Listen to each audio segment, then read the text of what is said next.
Wilson. Here's your Weather Bug LA weather. I'm Mark Perry. For this afternoon, we're going to see mostly sunny skies and a high near 86 degrees. Tonight, it'll be partly cloudy. We'll see an overnight low of 61. Then tomorrow, it'll be mostly sunny, a high near 87 degrees. As we look to the rest of the week, on Wednesday, we've got a slight chance of showers in the afternoon. Otherwise, it'll be partly sunny. We'll see a high near 89. On Thursday, we've got a 50% chance of showers in the afternoon. It'll be mostly cloudy. We'll see a high near 83. That's the latest South Alabama weather on 102.3 FM.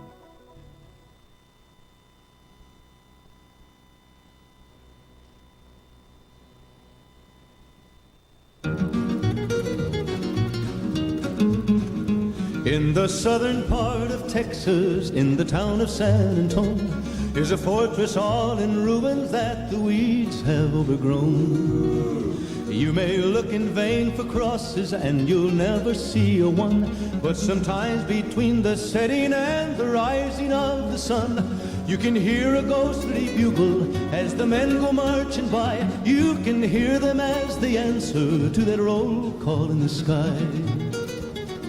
Colonel Travis, Davy Crockett, and 180 more, Captain Dickinson, Jim Bowie, present and accounted for.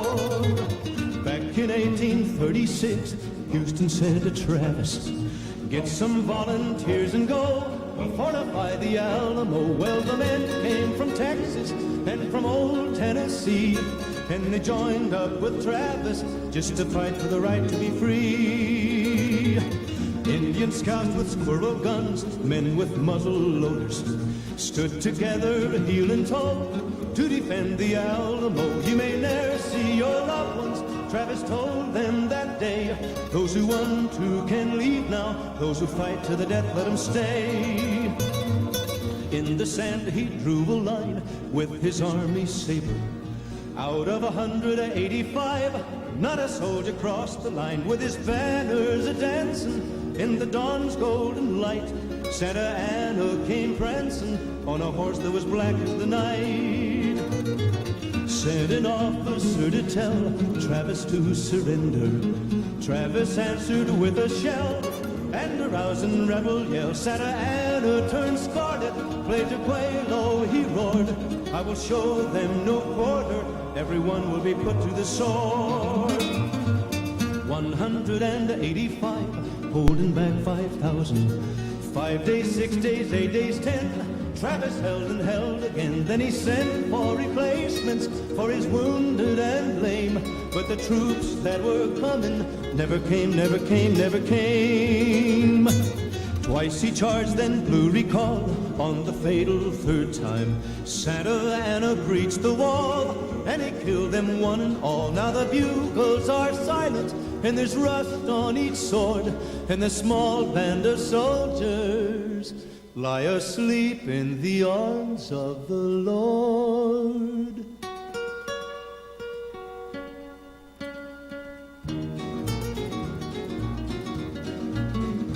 In the southern part of Texas, near the town of San Antonio, like a statue on his pinto rides a cowboy all alone.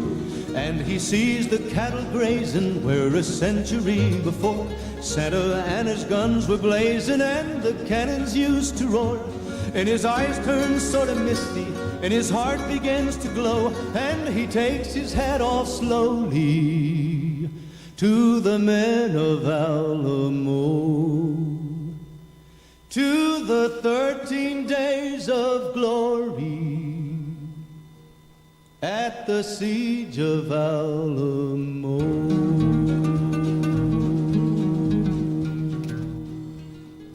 All right, that was the siege of the Alamo. It's kind of bred into our psychic, you know, countries I'm talking about. Today's Memorial Day. A lot of people get Memorial Day confused.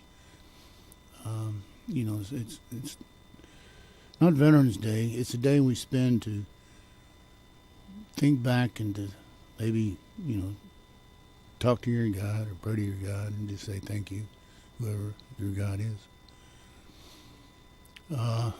And so we're going to be talking about that today. We're going to play some songs. This country You got to think about,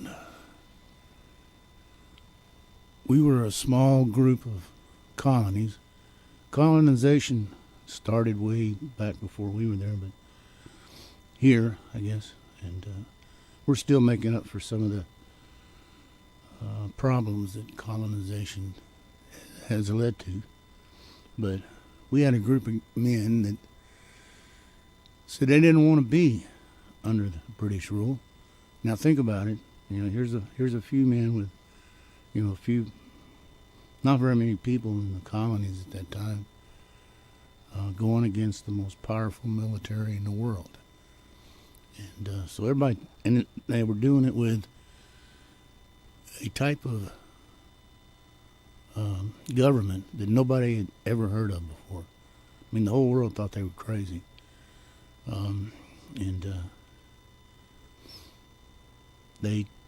They took a long time to put together a constitution. I mean, they put together the Declaration of Independence, and that's why John Hancock, you see his name so big on the Declaration. He said he wanted the king to know it was him and where he was. And, you know, Thomas Paine said sometimes the tree of liberty needs to be watered with the blood of patriots, which is unfortunately true. And but they all got together. I think Benjamin Franklin told them they could hang separately or we can all hang together. And they hashed out a constitution. Wasn't perfect. Trying to get 13 different colonies, you know, to agree to something that would be called the United States. It was a trick. It's almost like they're doing now, trying to raise the debt ceiling, but I can imagine. But they did. It took them a few years. It took them about 10 years, and they fought the British, and the British underestimated them quite a bit. And so they were granted their freedom, our freedom, and we've had to pay for that. This freedom's not free, never was. You have to pay for that with lives of men and women that will sacrifice and have for us. That's what Memorial Day is about, is the people that have sacrificed. It has nothing to do with politics. Most of the people that go off to war, they don't care much about politics. Or they were asked to help their country, and they did. And they paid the ultimate price for it. And so Memorial Day is for us to thank them. And we're just going to take a trip through history, musical trip anyway. Some songs I know you've never heard before, but you may have heard this one. It's Johnny Cash. I walked through a county courthouse square. On a park bench, an old man was sitting there. I said, "Your old courthouse is kind of run down." He said, "No, it'll do for our little town." I said, "Your old flagpole is leaned a little bit, and that's a ragged old flag you got hanging on it." He said, "Have a seat," and I sat down. "Is this the first time you've been to our little town?" I said, "I think it is." He said, "I don't like to brag, but we're kind of proud of that ragged old flag. You see, we got a little hole in that flag there when Washington took it across the Delaware. And it got powder burned the night that Francis Scott Key sat watching it write and say, 'Can you see?'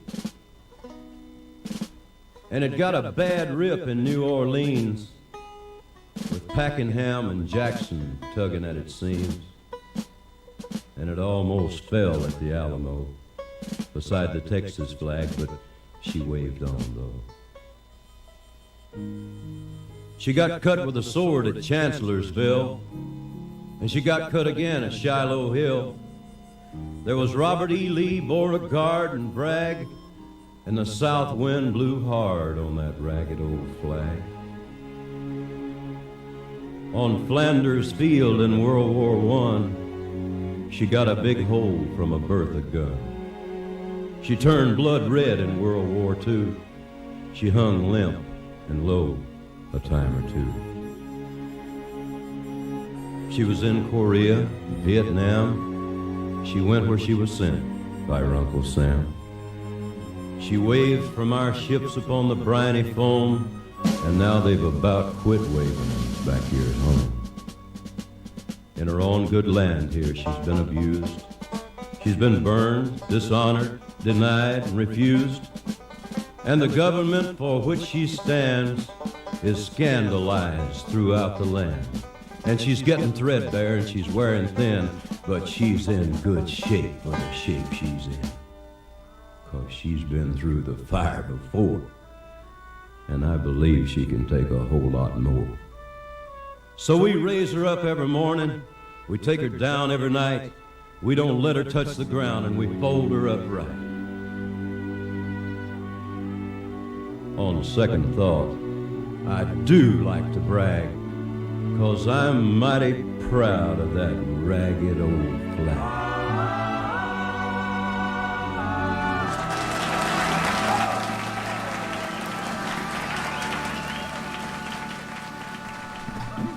That was Johnny Cash talking about the ragged old flag. People may not realize, but the American Revolutionary War went from 1775 to 1783.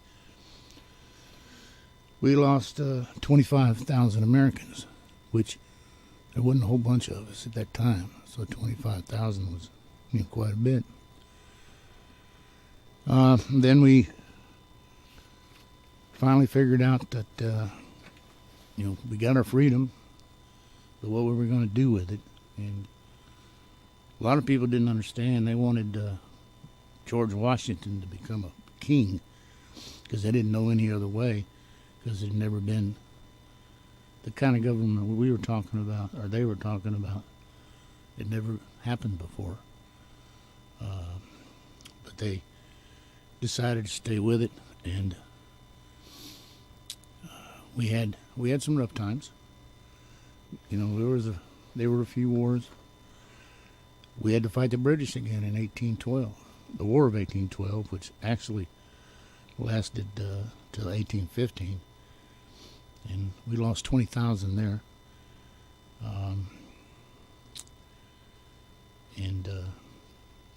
That was the one where Andrew Jackson, went to New Orleans and beat the British. And I mean, it's sad, and we lost a lot of people, but the war had been over for 2 weeks before they fought that battle. He came through here. Some of our roads we got, they're called 2-notch and 3-notch. He sent some surveyors down to find a route, or the closest route to get to New Orleans. So we still got some of those roads, 2-notch road and 3-notch road.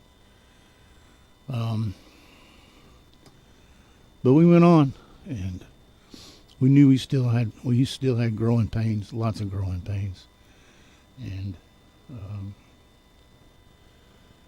I guess the saddest thing, or the biggest bunch of lives that were lost, Americans, when we got up towards the Civil War. And we would have had to fight a Civil War sooner or later, because it would cement our United States. I mean, everybody was still kind of like, if I don't like it, I'm going to split. And that there wasn't one single issue. All the issues growing up to the United States was expanding west, and they were getting bigger, and the railroads were coming, and there was a lot of issues. And again, the Civil War had to be fought to make us what we are today.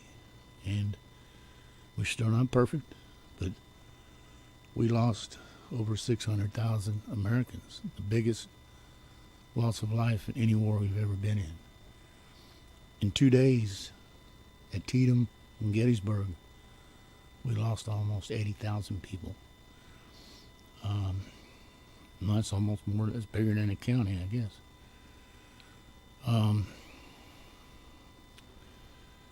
But, you know, we tried to correct things, and little as, you know, when we could.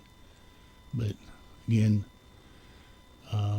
what they say in the Civil War was brothers against brothers, and everybody had a different opinion for different reasons. And I'm not talking politics. I'm just talking, you know, a lot of people my country was my state, and you were invading my country, so that's what I'm fighting for. And it was a sad part of our history, but it was part of our history that had to happen. Here's a few songs from that era.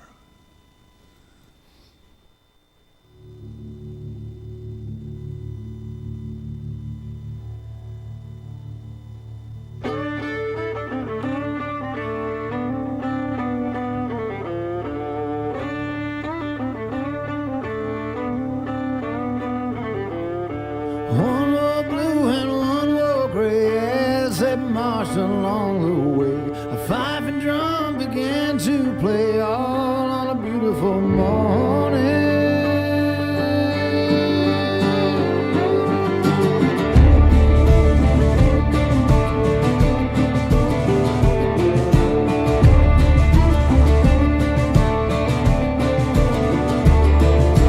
One was gentle, one was kind, one came home, one stayed behind. A cannonball, no paid no mind, all on a beautiful morning.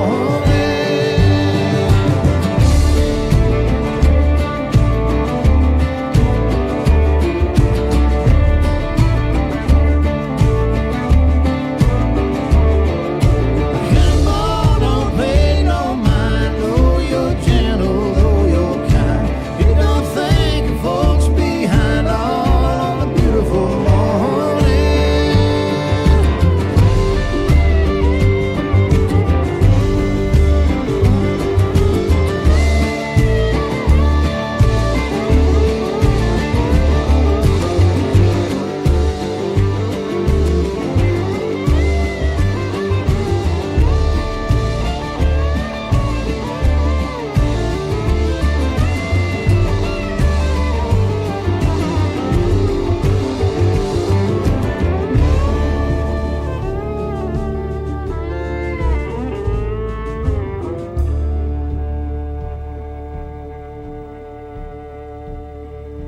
Two girls waiting down the railroad track for their darlings to come back. One wore blue and one wore black, all on a beautiful morning.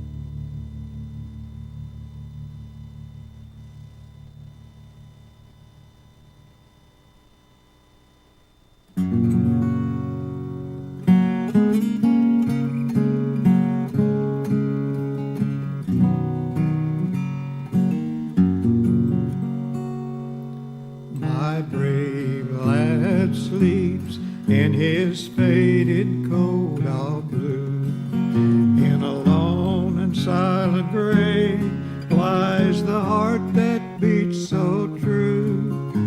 He fell faint and hungry among the famished brave, and they laid him sad and lonely within his nameless grave. He cried, "Give me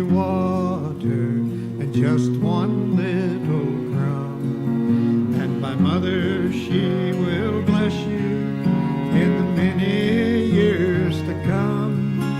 Oh, tell my sweet sister, so gentle and so true, I'll meet her up in heaven in my faded coat of blue. No more the bugle calls the weary one, rest a lonely spirit in thy grave unknown. I'll know you and find you among the good and true, when the robe of white is given for the faded coat of blue.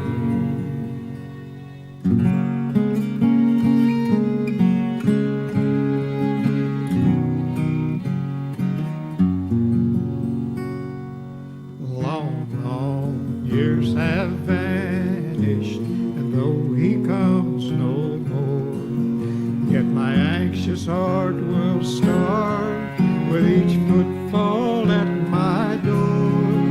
I gazed o'er the hilltop where he waved a last adieu, but no gallant lad I see in his faded coat of blue. No more the bugle calls the weary one, rest lonely spirit in thy grave unknown. I'll know you and find you among the good and true, when the robe of white is given for the faded coat of blue.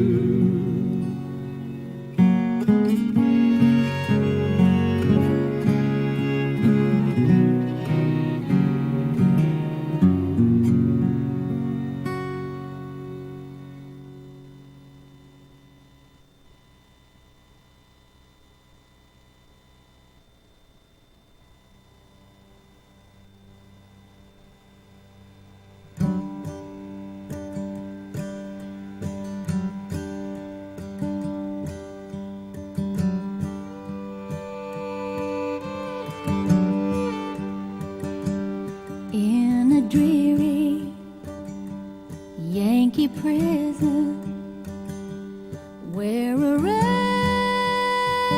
rebel soldier lay, by his side there stood a preacher,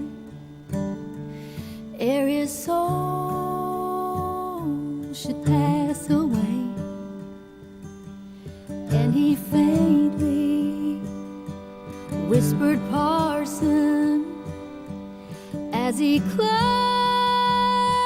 him by the hand. "Oh, Parson, tell me quickly, will my soul pass through the Southland?"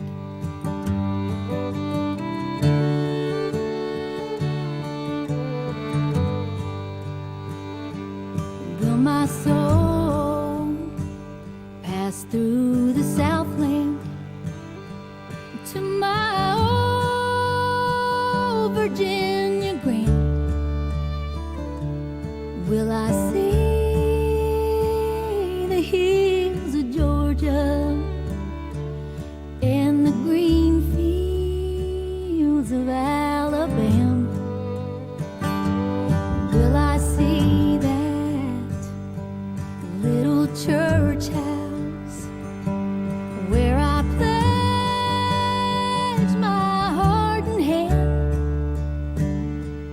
Oh, Parson, tell me quickly, will my soul pass through the Southland?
looked up to heaven and in blessing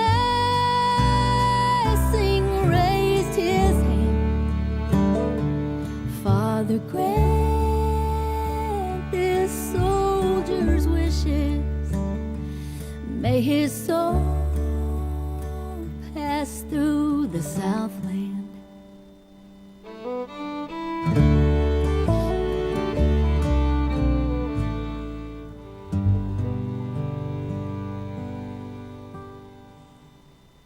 $620,000 Americans paid that price for the life we have in the country we have today. That was a down payment.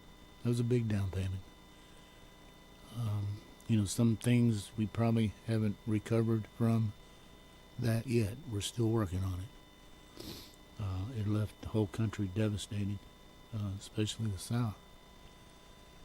And again, we need to say thank you to those 620,000 who gave their lives to make this country. Not that we're perfect, but to make it what it is. I'll be right back. We're going to do a quick commercial break, and then we'll move on forward.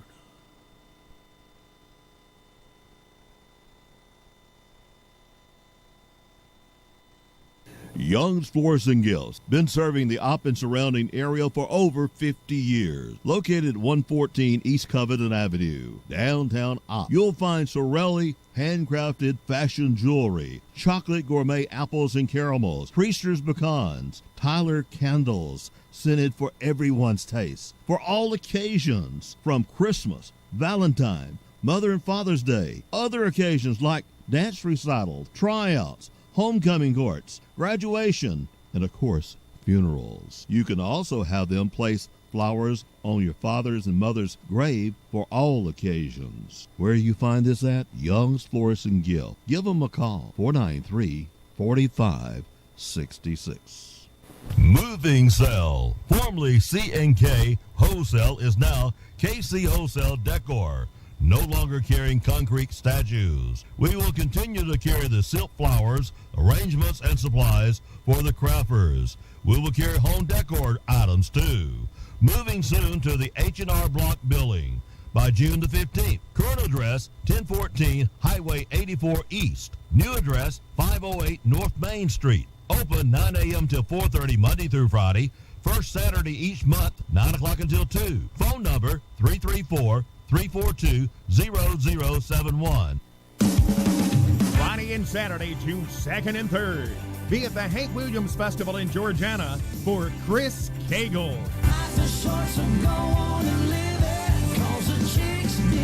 And Daryl Worley. Have you forgotten how it felt that day? Come enjoy a full weekend of great music and delicious food.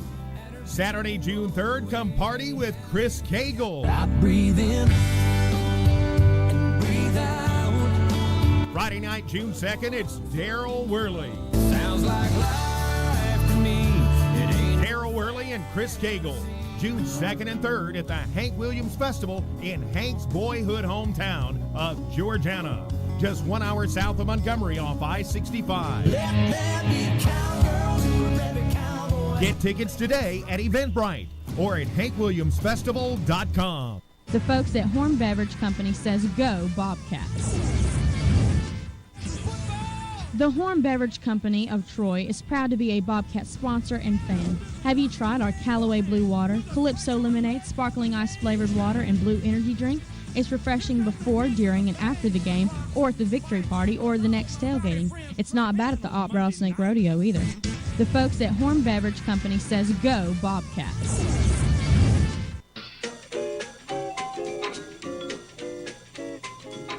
David's Catfish House, 1842 East 3 Notch Street, Highway 29 North in Andalusia, where the catfish are farm-raised in Yazoo, Mississippi. Go to David's 11 to 2, Tuesday through Friday, and get a lunch basket filled with fish strips, shrimp, or chicken. That includes a hush puppy and one of the following slaw, french fries, or cheese grits. That's David's Catfish House, all you can eat catfish and shrimp. David's Catfish House says go Bobcats and go Trojans. This week's specials at the Farmer's IGA. Fresh lean ground beef, $2.88 a pound. pound. USDA choice ribeye steaks, $11.88 a pound. Ballpark Franks, 15 ounce, 2 for $3. Bluebell ice cream, half gallon or 12-pack cups, 2 for $11. Kraft mayo, 30 ounce, $3.99. Kraft macaroni and cheese, 7 1/4 ounce, 99 cents. Heinz ketchup, 38 ounce, $2.99. Heinz mustard, 14 ounce, 2 for $3. Bounty paper towels, 4 double rolls, $6.88. Red seeded watermelons, $4.99. Pepsi, Mountain Dew, and Dr. Pepper 12-pack cans, 2 for $10. And that's this week's specials at your friendly Farmers IGA.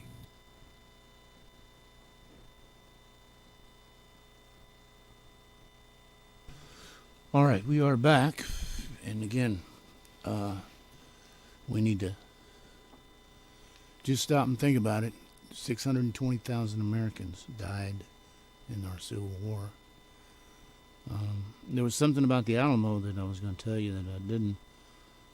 One of the reasons that Travis at the Alamo didn't get any help is that the Army, or the men, part of the Army, they had a battle in Goliad, and they took 430-something of them prisoner. And the Colonel Fanning, who was in charge of it, he told them they'd be home in a couple of days, he said. But then Santa Anna said to put them all to the sword. And he had one of his subordinate generals, argue with him, but he didn't argue very long. So they killed all 430 of them. We had a few of them played dead and got away. But Fannin, when he found out they were all going to be executed, he just asked them for 3 things. He wanted them not to shoot him in the face, and to get his belongings back to his family, and to give him a Christian burial. And they didn't do any of those. And they just piled the bodies up in a big pile and went off and left them. And again, those guys we want to thank them too, because without all this stuff, all these people having to sacrifice, is what it costs for us to be free. And we need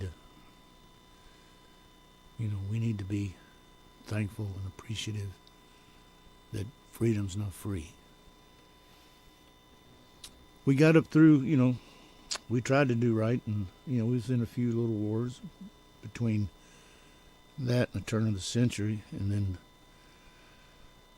we tried to stay out of World War One. We wanted to be neutral. We thought that was Europe's problem, but it came that technology was improving. They had submarines, and then World War One was like insane. They just stopped and dug trenches, and then just killed people back and forth using gas. And the biggest thing about World War One, though, is that was right at the time they were having the Spanish flu. Spanish flu took about 50 million people worldwide. And they sank a couple of our ships, and so we decided, and we had to go help Europe because they were going to lose. So we had to put an army together. Again, Spanish flu, we were losing whole divisions just to the Spanish flu before they ever got to Europe. And I think the Germans just run out of soldiers, because of the flu, and so they had to sign an armistice, which that was one of our real big mistakes, that we put such strenuous and tough restrictions on the Germans after the war, that and making them pay things they couldn't pay. It was destined to be another war after that. So World War II was probably just kind of an extension of World War I. But here's a couple songs that were around. This one was done back before and during World War I, but it got recycled back in the 60s. But it's still a pretty good song. It's a whole song.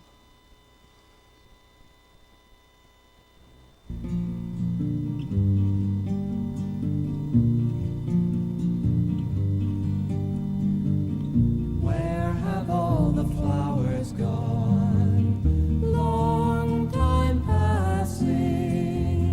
Where have all the flowers gone, long time ago?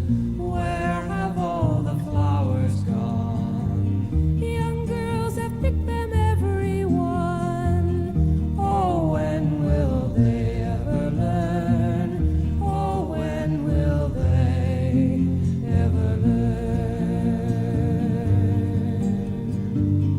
Where have all the young girls gone? Long time passing. Where have all the young girls gone? Long time ago. Where have all the young girls gone? Gone for husbands, everyone. Oh, when will they ever learn? Oh, when will they ever learn? Where have all the husbands gone? Long time passing. Where have all the husbands gone? Long time ago. Where have all the husbands gone? Gone for soldiers, everyone. Oh, when will they ever learn? Oh, when will they ever learn? Where have all the soldiers gone? Long time passing. Where have all the soldiers gone? Long time ago. Where have all the soldiers gone? Gone to graveyards, everyone. Oh, when will they ever learn? Oh, when will they ever learn? Where have all the graveyards gone? Long time passing. Where have all the graveyards gone? Long time ago. Where have all the graveyards gone? Gone to flowers, everyone. Oh, when will they ever learn? Oh, when will they ever learn?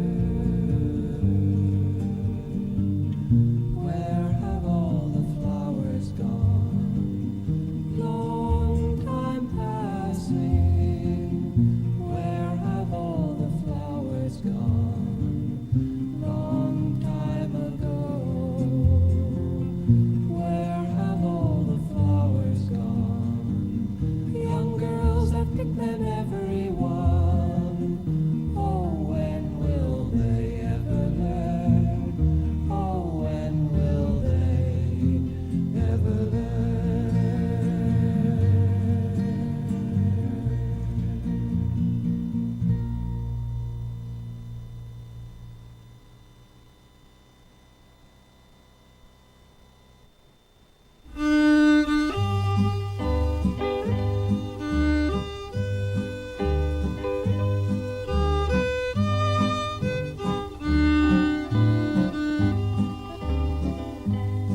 Last night on the battlefield, another life was through. My buddy died while fighting for the red, white, and blue. Each color tells a story of the things that he went through. And everyone who's died for the red, white, and blue. Red is for the blood that was shed. White is for the cross they placed at his head. Blue is for the hearts that are broken in two. When someone gives his life for the red, white, and blue.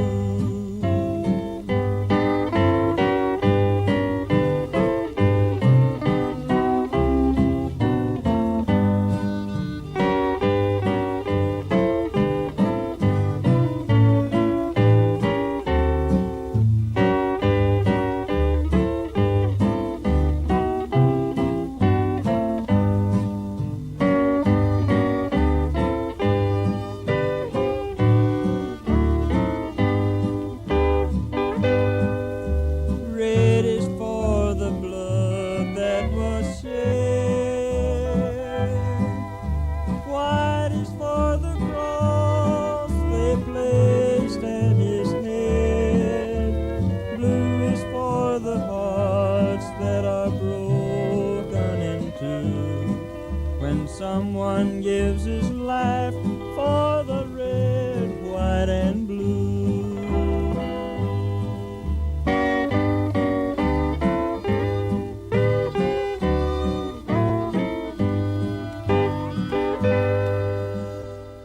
All right, that was red, white, and blue. We lost 116,000 in World War One. It was from 1917 to 1918, and it was such a brutal. I mean, Europe lost millions, but it was such a brutal event that they said this would be the war that end all wars. That man has finally learned that you can't kill that many people. Although we found out later on that that was wrong. We tried to start a League of Nations, which didn't work out too good. So we kind of dug into ourselves after the war and just concentrated on, us, America. And the Depression came.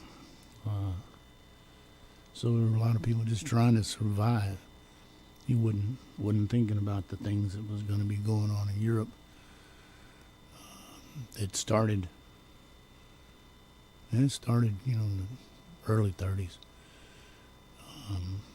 And then Asia, Japan had intentions of controlling Asia and the Pacific, and so they started going to China, went into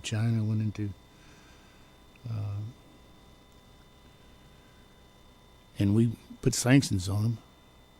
We sanctioned them pretty hard because they don't have any real natural resources, so we sanctioned them real hard where they couldn't get any oil or had a hard time getting oil.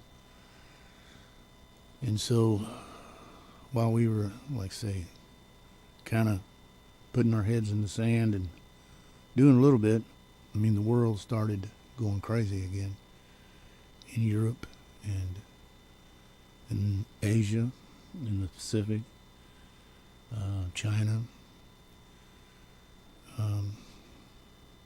And we helped China. China was one of our allies. Although it wasn't like the China it is today. It was all scattered out, piecemealed. And there was a couple factions, and there was the faction that were the communist factions, Mao Zedong. And then there was Shanghai Shek, who were the nationalists, and we started pouring aid into both of them. And unfortunately, they did use that some to help fend off the Japanese, but they used it mostly on themselves. And Shanghai Shek lost more people than Mao Zedong. I don't know whether it was calculated or not. It don't matter. And then they moved to Formosa, Shanghai Shek did, which is now Taiwan, which is, again, we've had all these things mount up, and we've got a problem now facing us with China and Taiwan. But we have men willing to step up and go. Like, again, we lost 116,000 in World War One. We're going to take a break for the news and the weather, and I'm thinking that all the military bases today are going to play taps at 3 o'clock. So I think I'll go into the news, the weather, and sports. We'll be back and get past World War One and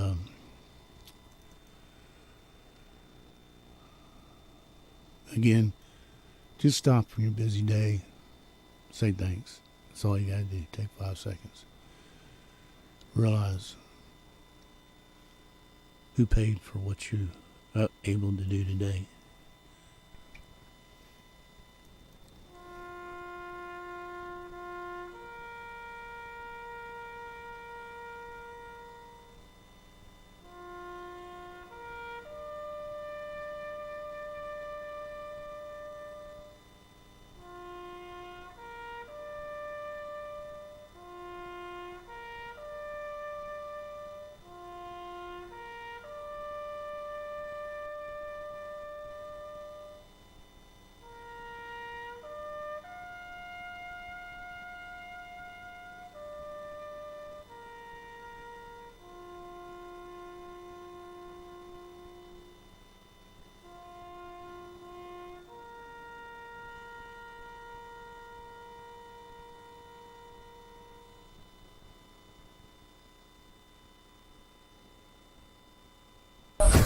Bringing local radio together. WOPP Up and WAMI Up. 1290 AM, 102.3 FM.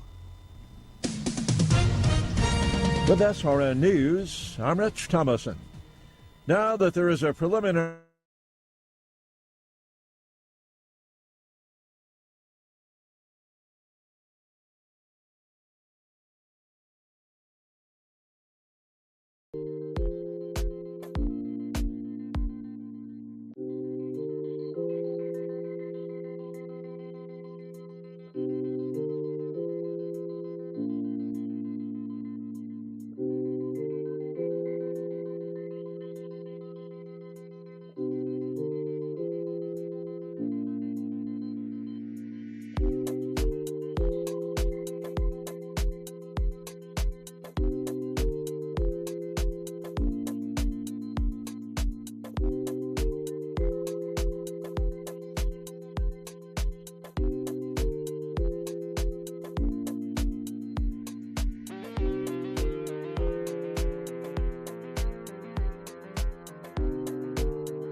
Wednesday, we've got a slight chance of showers in the afternoon. Otherwise, it'll be partly sunny. We'll see a high near 89. On Thursday, we've got a 50% chance of showers in the afternoon. It'll be mostly cloudy. We'll see a high near 83. That's the latest South Alabama weather on 102.3 FM. Okay, we're back with the second hour of Mike and Friends. We're doing our Memorial Day tribute.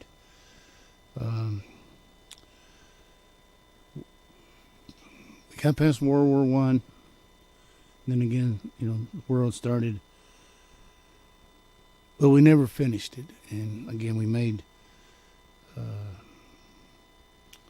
reparations and things so hard on Germany, there was no way that we were going to get out of probably having to finish World War I. But again, we stuck our heads in the sand. We tried to stay neutral as long as we could. The Japanese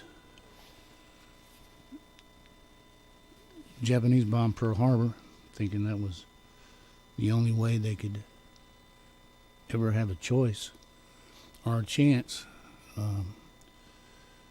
is to inflict a lot of losses, and then we would just sign a treaty and they could have Southeast Asia and Asia, and didn't work out that way for them. I mean, the day of Pearl Harbor, my mother and my daddy still remember that. I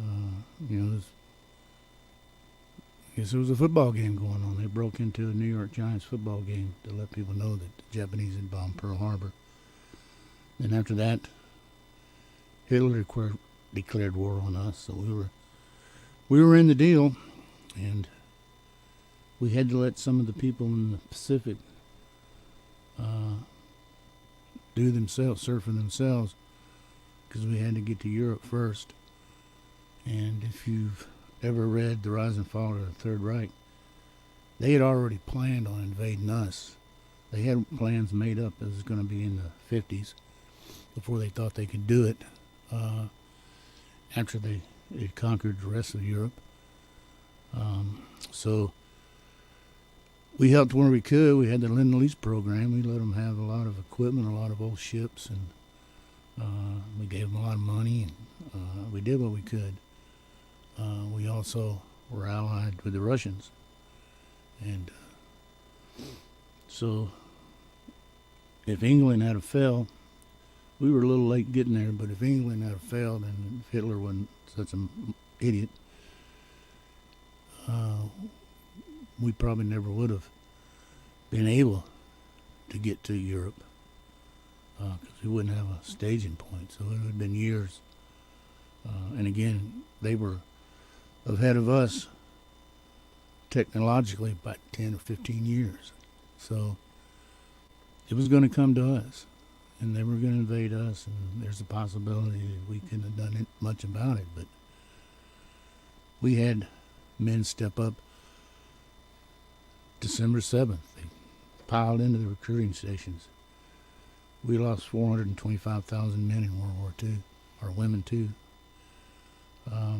And it was one that we had to do, because we would have been fighting the Germans sooner or later, even if we'd let the Europe go. But it was a hard thing for the country. But everybody pitched in. There was rationing. There was, I can talk to my mom and my daddy. Daddy served in the Pacific. Then I had an uncle that was in Europe in the Air Force. So just about everybody pitched in to do what they could do. And I don't know, here's a few songs from that conflict.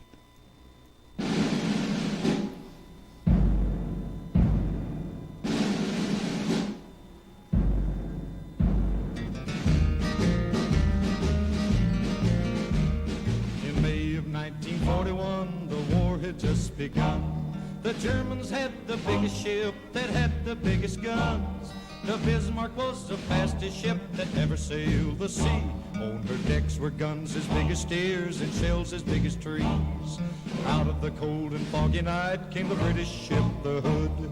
And every British seaman, he knew and understood. They had to sink the Bismarck, the terror of the sea. Stop those guns as big as steers and those shells as big as trees. We find that German battleship that's making such a fuss.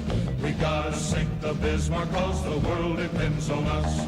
Hit the decks a running, boys, and spin those guns around. When we find the Bismarck, we gotta cut her down. The Hood found the Bismarck, and on that fatal day, the Bismarck started firing 15 miles away. We gotta sink the Bismarck, was the battle sound. But when the smoke had cleared away, the mighty Hood went down. For 6 long days and weary nights, they tried to find her trail. Churchill told the people, put every ship a sail, 'cause somewhere on that ocean, I know she's gotta be. We gotta sink the Bismarck to the bottom of the sea. We find a German battleship that's making such a fuss. We gotta sink the Bismarck 'cause the world depends on us. Hit the decks a running, boys, and spin those guns around. When we find the Bismarck, we gotta cut her down. The fog was gone the 7th day, and they saw the morning sun. 10 hours away from homeland, the Bismarck made its run. The admiral of the British fleet said, turn those bows around. We found that German battleship, and we're gonna cut her down. The British guns were aimed, and the shells were coming fast. The first shell hit the Bismarck, they knew she couldn't last. That mighty German battleship is just a memory. Sink the Bismarck was the battle cry that shook the 7 seas. We found that German battleship was making such a fuss. We had to sink the Bismarck 'cause the world depends on us. We hit the deck a-running and we spun those guns around. Yeah, we found that mighty Bismarck and we cut her down. We found that German battleship was making such a fuss. We had to sink the Bismarck 'cause the world depends on us. We hit the deck a-running and we spun those guns around. We found the mighty Bismarck and then we cut her down.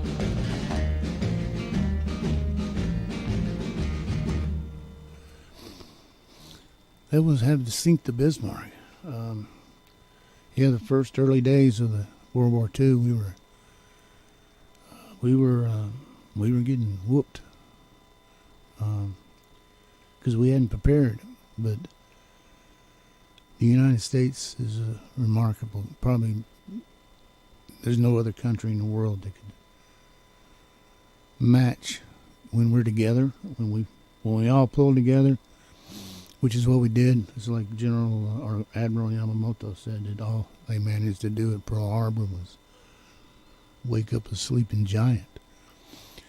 And that's what we did. And, everybody contributed. The country was together. One common goal. Here's some of the music from that era. And again, we lost 450 some thousand, and so you got to say thanks to them, or we probably would be speaking German now, or probably wouldn't even be here. So,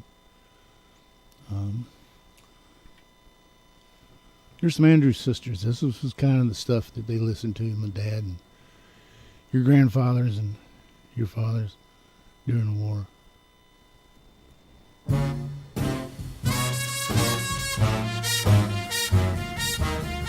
I wrote my mother,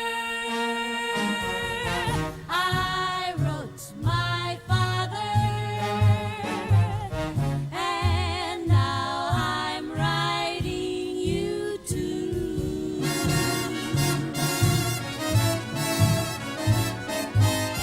I'm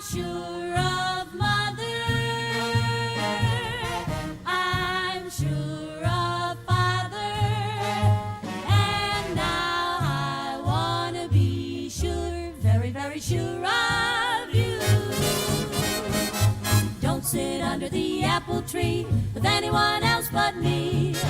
Anyone else but me. Anyone else but me. No, no, no, don't sit under the apple tree with anyone else but me till I come marching home. Don't go walking down Lover's Lane with anyone else but me. Anyone else but me.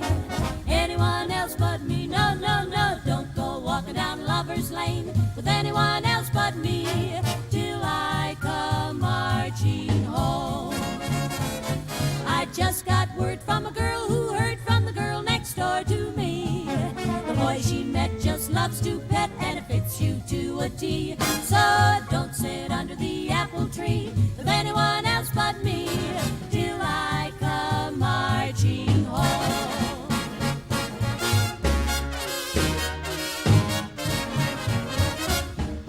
Don't sit under the apple tree with anyone else but me. With anyone else but her. No, no, no, not a single soul but me. No, no, no, don't you sit under the apple tree with anyone else but me. Not till you see me. Not until you see me marching home. Home, home, home, sweet home. Don't go up and down Lover's Lane with anyone else but me. With anyone else but her. No, no, no, not a single soul but me. No, no, no, don't you go walking down Lover's Lane with anyone else but me. Not till you see me. Not until you see me marching home. Home, home, home, sweet home. Just wait till I come marching home.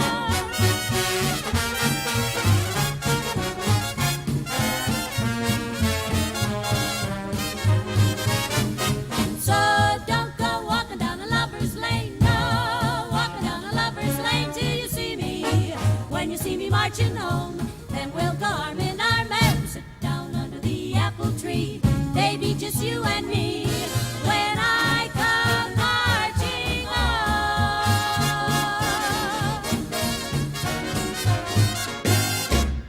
All right, that was the Andrews Sisters, and they had a lot of songs back then. And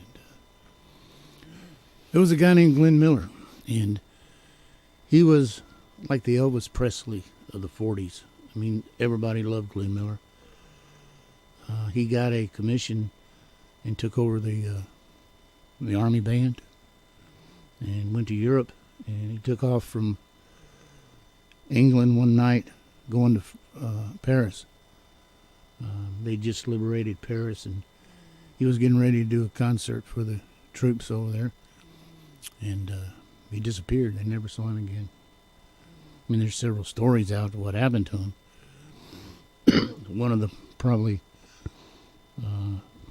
most credible one was that there was a flight of English bombers coming back from Europe that were unable to drop their bombs because of the weather, and they couldn't land with a bomb load. It was too dangerous, so they had a spot over the English Channel where they dropped their bombs, and they think Glenn Miller and his pilot and another guy with him was underneath the bombers, and when they dropped the bombs on him, but they didn't want to tell anybody because, again, he was so popular, and people would have went crazy, I guess.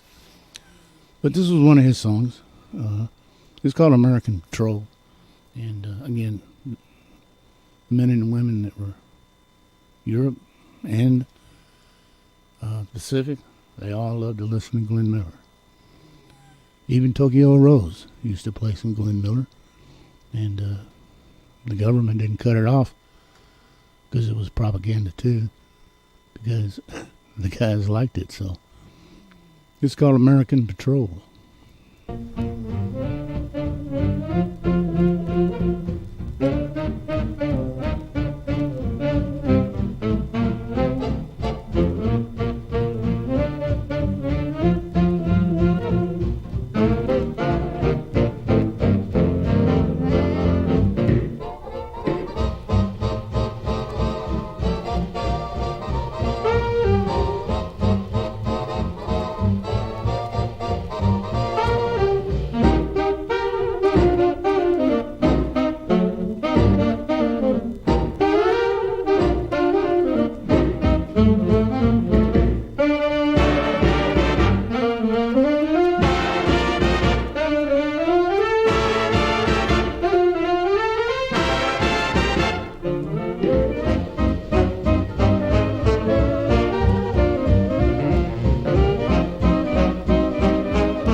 That was Glenn Miller.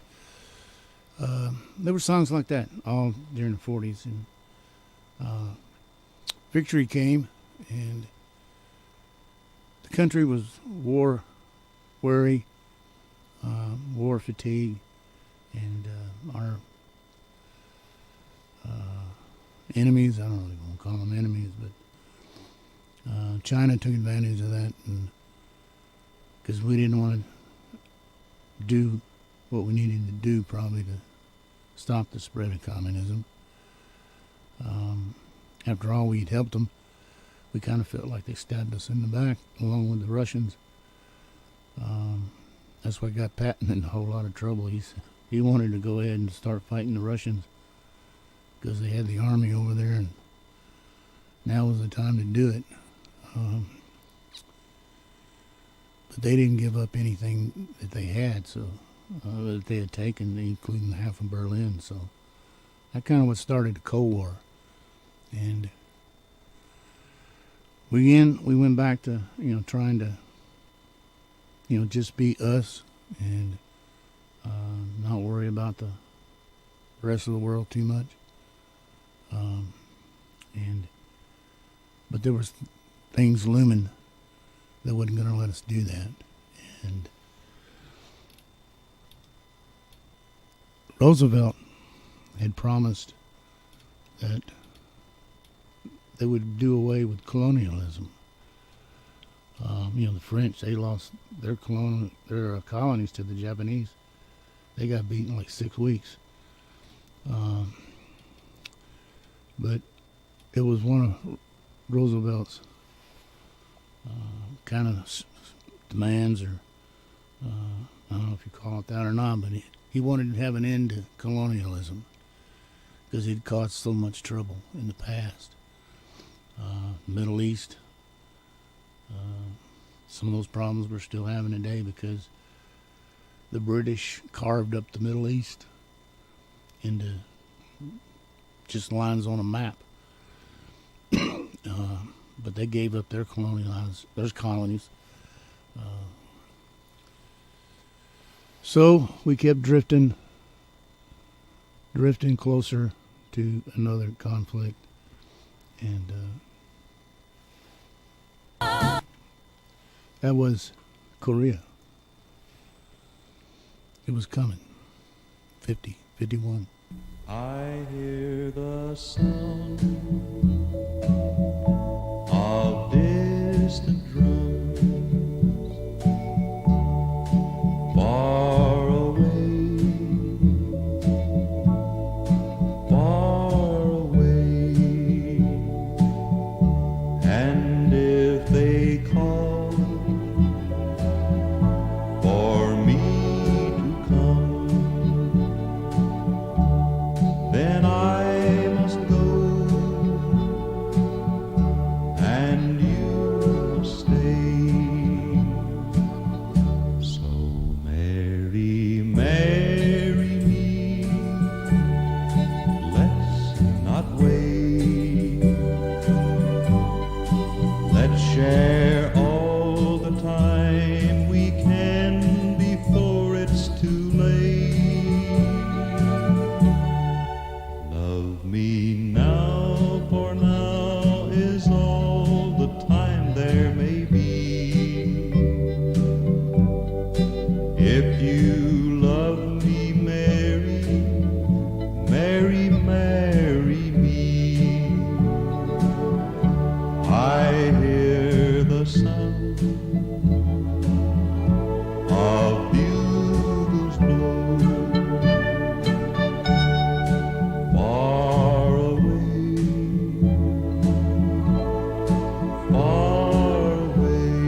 then I must go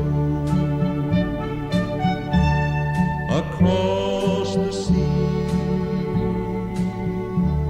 so wild and gray. So marry, marry me, let's not wait for the distant drums might change our wedding day. Love me now, for now is all the time there may be. If you love me, marry, marry, marry me.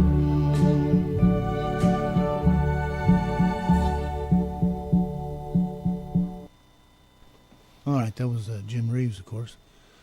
1950, 1951, 1953, we felt like we had to protect Korea. North Korea invaded South Korea, and so we lost about 36,000 in Korea.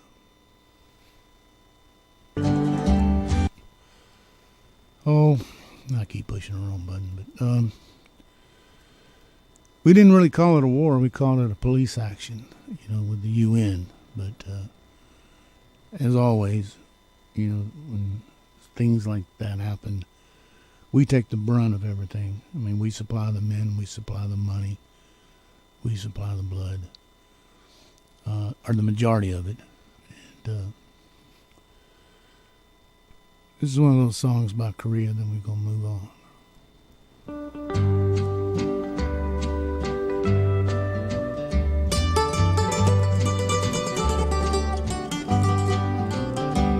She just got an unfinished diary that she once gave her darling son.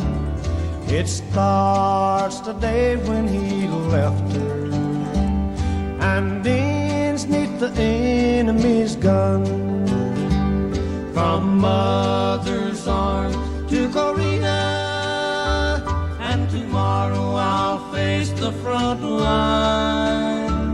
Then the next line was wrote by his buddy, from a foxhole to a mansion on high.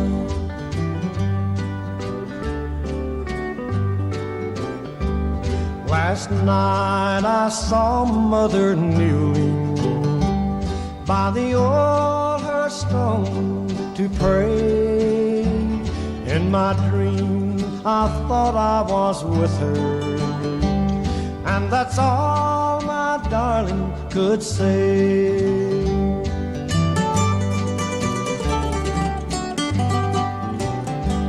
Please tell his sweetheart who's waiting for his ship to anchor at shore, to change her plans and forgetting her lips he'll kiss no more. From mother's arms to Korea, and tomorrow I'll face the front line. Then the next line was wrote by his buddy, from a foxhole to a mansion on high.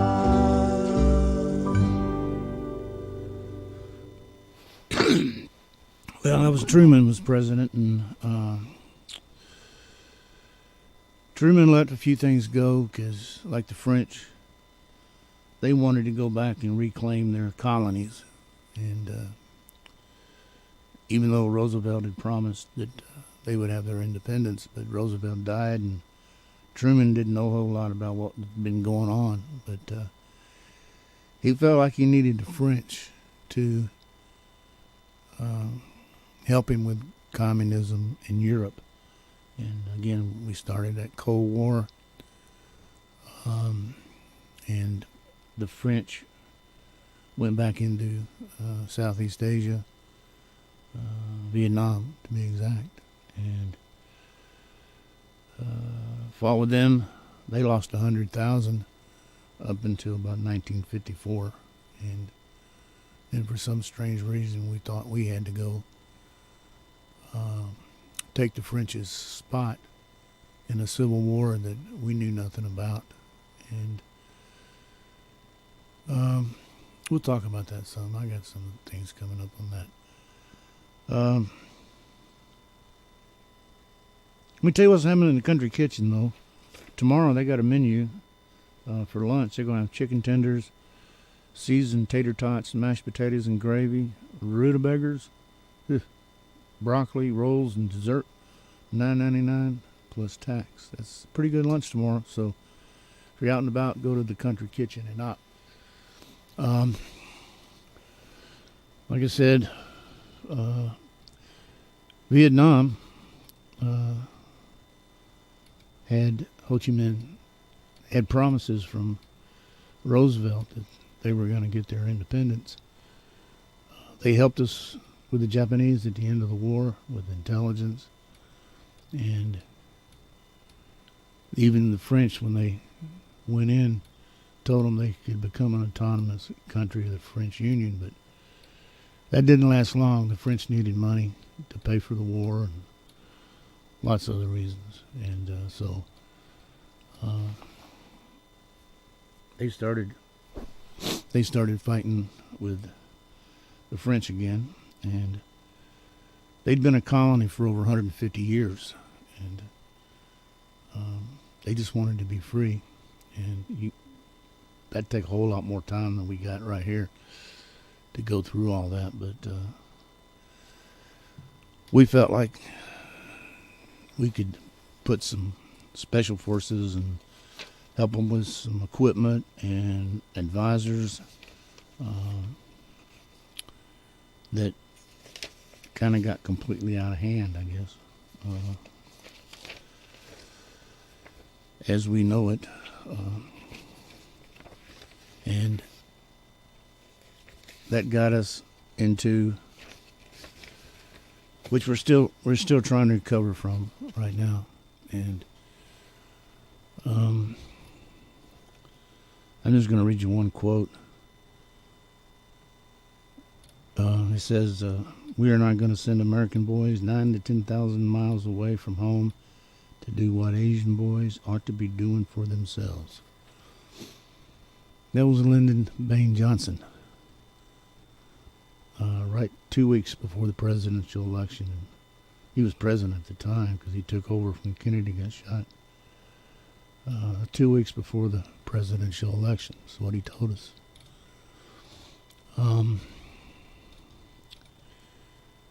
And then a few months later,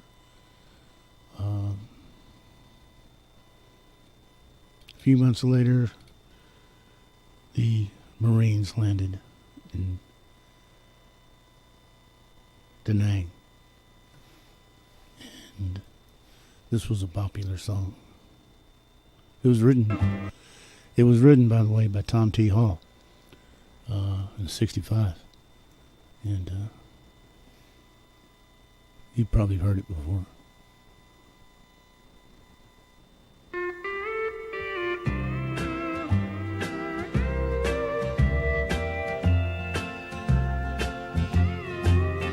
Kiss me goodbye and write me while I'm gone. Goodbye, my sweetheart. Hello, Vietnam. America.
ship is waiting for us at the dock.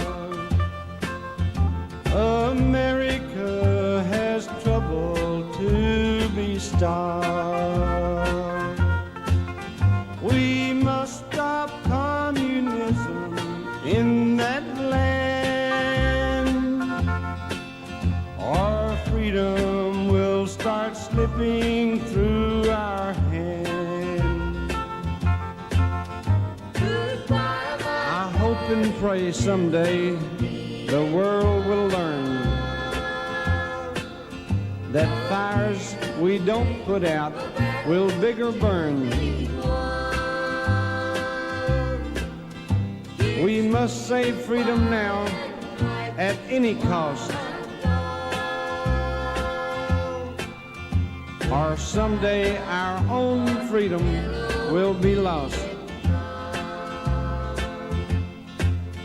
Kiss me goodbye and write me while I'm gone.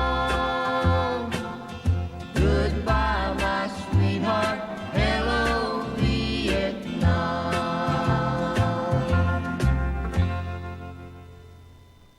Vietnam, tore the country apart, and we're still healing from that.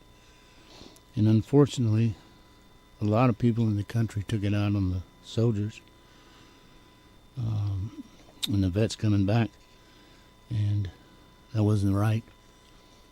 They did what they were asked to do, and they spent their cost. They put their installment in for the freedom that we have right now. I'm going to read this, something I did that, this is just me, this is an editorial, I guess, so. How long before a truth not told becomes a lie? How long does a lie not revealed become truth?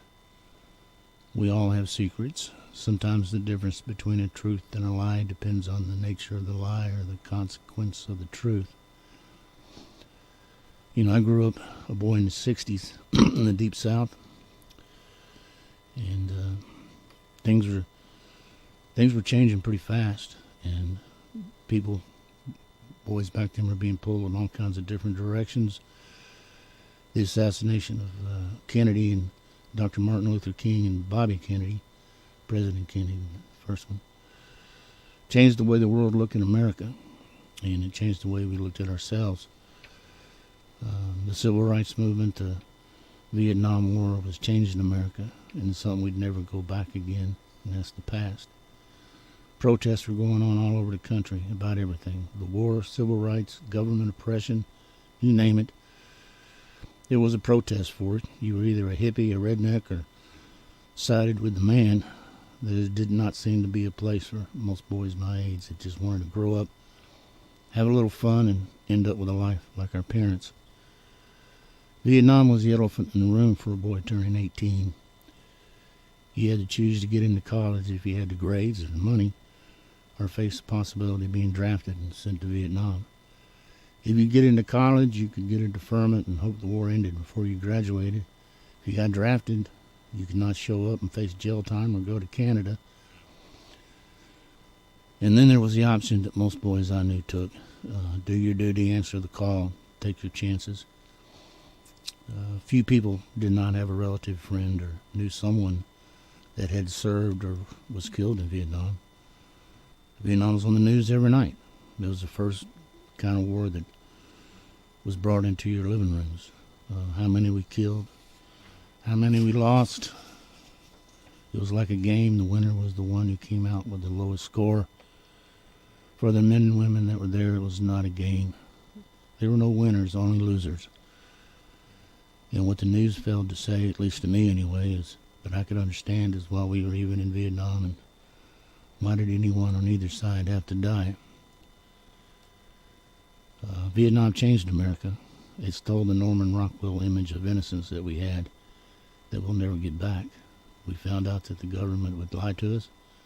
Politicians who we trusted would sacrifice the lives of our fathers, brothers, husbands, sons, and loved ones for the sake of staying in power. unelected bureaucrats could make decisions that could get people killed needlessly. We only hope and pray that we, the people, learn something from Vietnam, and it's never repeated. Politicians and bureaucrats will not change unless they are forced to change. I put these thoughts on paper for the men that didn't make it back from Vietnam. Even for the lucky ones, lucky enough to get back, their lives were changed forever. No war is ever over, even after the fighting stops. Our country forced boys to become men before their time, and all they ask in return is for people just to acknowledge and remember their sacrifice. It was made for their country.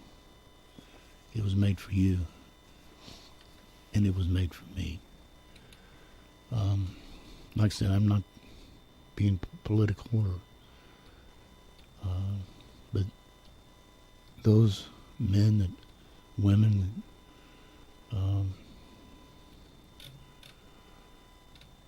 lost their lives in Vietnam.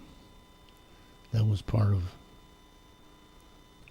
of our price we paid for the freedoms we have right now. We're still learning. We're still learning as a country. And sometimes we backslide a little bit, but we're still the greatest country that was ever invented or thought of in the world. And we have our faults.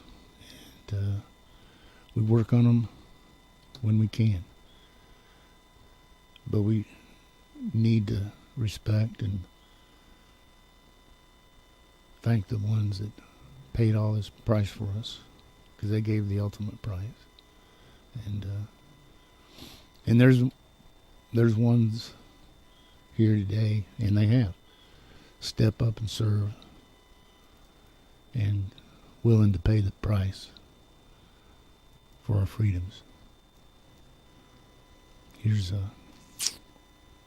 That's all I'm going to say to that.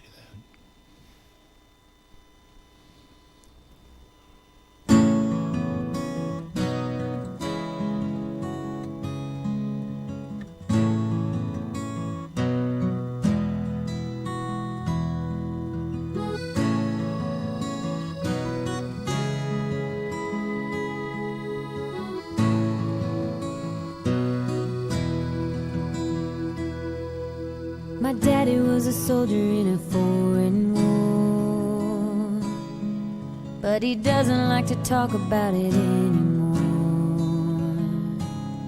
He kept a picture of my mama right by his heart. He'd give it one last look before the fighting would start. He said, all I ask is that you don't forget, 'cause the war's not over when the fighting ends.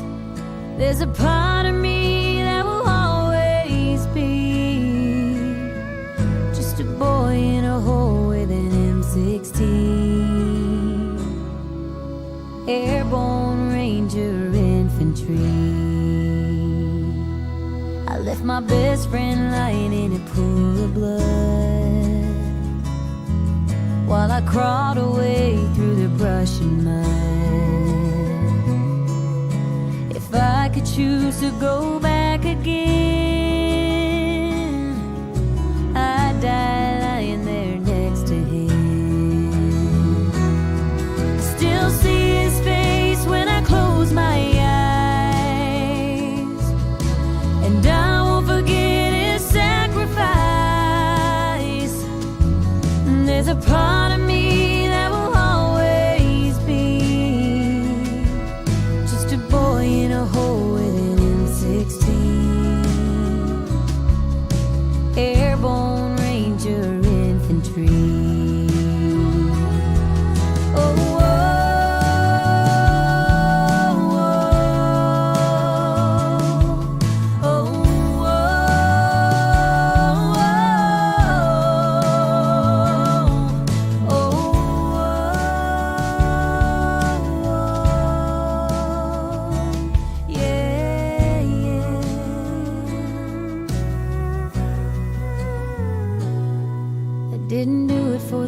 he didn't do it for fame.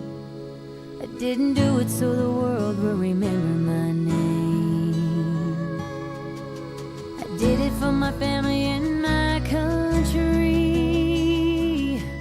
and my brothers who died right next to me. And all we ask is that you don't forget, 'cause the war's not over when the fighting ends. There's a part of us that will always be just boys in a hole with our M16s, haunted souls and memories, airborne ranger infantry. All right, like I say, thanks. Take a minute out of your day, 30 seconds. Thank those that paid the price. And hope we don't have too many more of these. Andrews Tower, good morning. Angel Flight Bravo 02 ready for takeoff. Angel Flight Bravo 02, you're number 1 for takeoff. Runway 25, get them home, boys.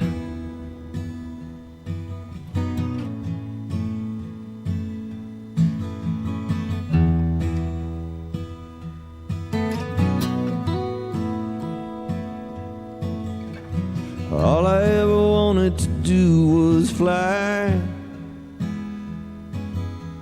leave this world and live in the sky. I left the C-130 out of Fort Worth town. I go up some days I don't want to come down. Well, I fly that plane, call the Angel Flight. Come on, brother, you're with me tonight. Between heaven and earth, you're never alone. On the Angel Flight, come on, brother, I'm taking you home.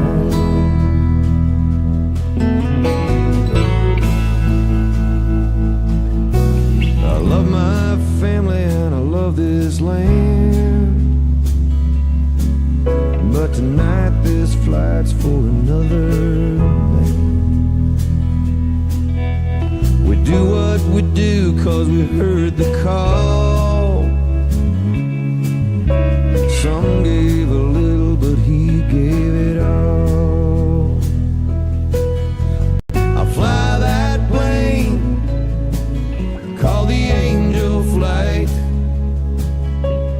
Come on, brother, you're with me tonight. Brother, you're with me tonight. Between heaven and earth, you're never alone. On the Angel Flight, come on, brother, I'm taking you home. Come on, brother, I'm taking you home.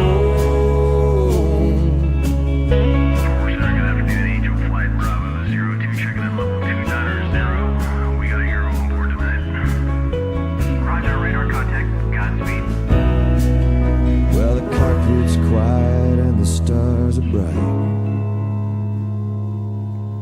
Feels kinda like church in here tonight. It don't matter where we touch down. On the Angel Flight, it's sacred ground. When I fly that plane, call the Angel Flight.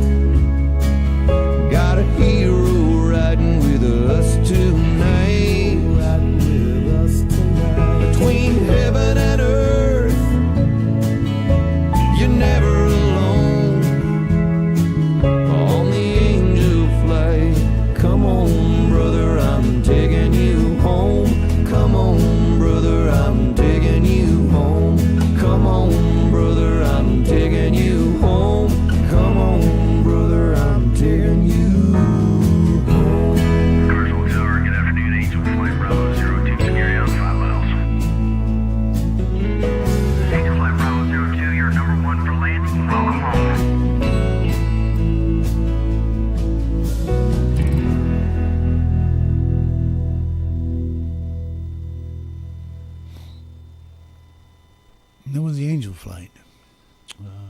roster.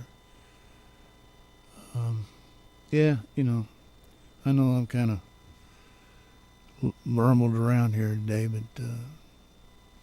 what I want you hopefully to do is just take a few minutes from your barbecues and you're going to the beach and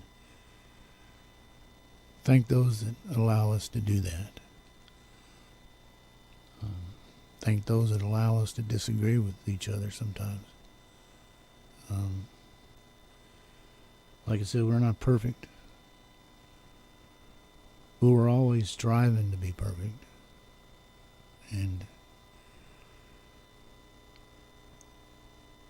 we have those people to thank for that, or we wouldn't even be in the position to where we could disagree with each other. We can say some of the things we want to say. And that's what the freedom's about. But freedom's not free. That's all Memorial Day's about. Just acknowledge them, tell them thanks.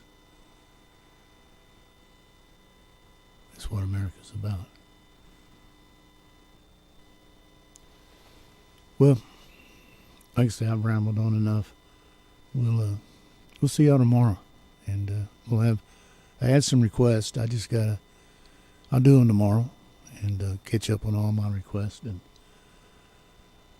y'all have a great Memorial Day. Be safe. And we'll see you in the morning.